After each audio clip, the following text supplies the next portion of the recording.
Hello friends, मैं हूं अनुराधा, ए health care professional और आप देख रहे हैं अनुराधा केयर चैनल। आज के इस वीडियो में हम जानेंगे कि डिलीवरी के बाद फिर से आपका पीरियड कब से शुरू हो सकता है। तो चलिए बिना देरी किए शुरू करते हैं आज का ये वीडियो। डिलीवरी के बाद आपका पीरियड कब से शुरू होगी ये आपके शरीर पर और साथ ही साथ इस बात पर भी निर्भर करता है कि शिशु को आप किस तरह से दूध पिलाती है। ये हर माँ के लिए अलग अलग हो सकती है।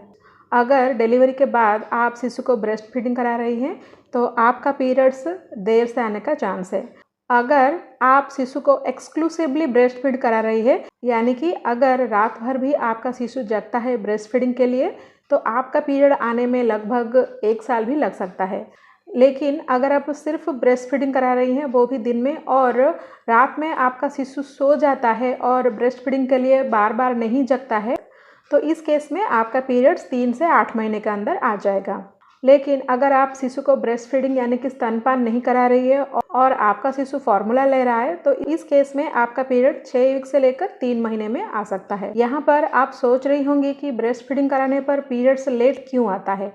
क्योंकि ब्रेस्ट फीडिंग के दौरान जब आपका शिशु आपका निप्पल को चूसता है या फिर सक करता है, तभी एक हार्मोन रिलीज होता है जिसको कि हम प्रोलैक्टिन हार्मोन बोलते हैं। और ये जो प्रोलैक्टिन हार्मोन है, ये ईस्ट्रोजन और प्रोजेस्टेरोन हार्मोन के विपरीत काम करता है। ईस्ट्रोजन और प्रोजेस्टेरोन जो कि आपके पीरियड आने में रेस्पॉन्सिबल होते हैं, या फिर जिसको हम महिला के रिप्रोडक्टिव हार्मोन बोलते हैं। जब आप बेबी को ब्रेस्ट फीडिंग कराती है या फिर स्तनपान कराती हैं, आपके शरीर में प्रोलैक्टिन हार्मोन का लेवल ज़्यादा होता है, इसीलिए वो ओवुलेशन को रोक देता है, यानी कि आपका ओवुलेशन नहीं होता है। तो जब तक आपका ओवुलेशन नहीं होता है तब तक आपका पीरियड्स भी स्टार्ट नहीं होता है। आपका शिशु जितना अधिक बार स्तनपान करेगा और जितना अधिक देर तक स्तनपान करेगा, आपका पीरियड शुरू होने में उतना ही ज़्यादा टाइम लगेगा। इसीलिए कुछ माएँ ब्रेस्ट फीडिंग को गर्भ निरोधक के रूप में भी इस्तेमाल करती हैं।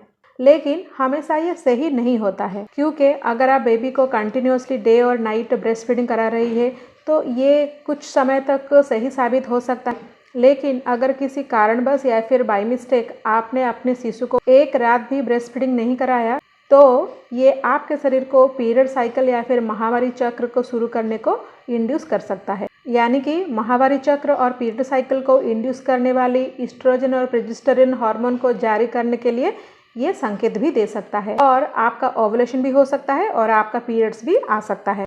इसके साथ साथ 6 महीने के बाद जब आपका शिशु बड़ा हो जाता है, कभी कभी वो फार्मूला मिल्क भी ले लेता है या फिर ठोस आहार भी ले लेता है, तो इसके वजह से भी ब्रेस्ट फीडिंग पर रुकावट आता है। अगर ब्रेस्ट फीडिंग में रुकावट आता है तो प्रोलैक्टिन हार्मोन का लेवल आपके शरीर में कम हो जाता है और ईस्ट्रोजन और प्रोजेस्टेरोन हार्मोन का लेवल बढ़ जाता है। और ये जो ईस्ट्रोजन और प्रोजेस्टेरोन हार्मोन है, ये आपके शरीर में ओवुलेशन को इंड्यूस करते हैं और पीरियड्स जल्दी आने का संभावना रहता है। कभी कभी यदि आप सिर्फ ब्रेस्ट फीडिंग करा रही है तब भी आपका ओवुलेशन हो सकता है और आपका गर्भ भी ठहर सकता है। इसीलिए अगर आप सिर्फ ब्रेस्ट फीडिंग को गर्भ निरोधक के उपाय के तौर पर इस्तेमाल कर रहे हैं, तो ऐसा करना बिल्कुल भी सही नहीं होता है, क्योंकि बिना ब्लीडिंग के भी आपका ओवुलेशन हो सकता है और आपको पता ही नहीं होगा कि आप फिर से जननक्षम हो गए हैं। मैं उम्मीद करती हूँ कि ये वीडियो आपके लिए हेल्पफुल रहा होगा। अगर ये वीडियो आपको अच्छा लगा तो लाइक जरूर कीजिएगा और साथ ही साथ दूसरों के साथ भी शेयर कीजिएगा। और एक नए इन्फॉर्मेटिव वीडियो में फिर मिलते हैं, तब तक के लिए stay healthy and stay happy.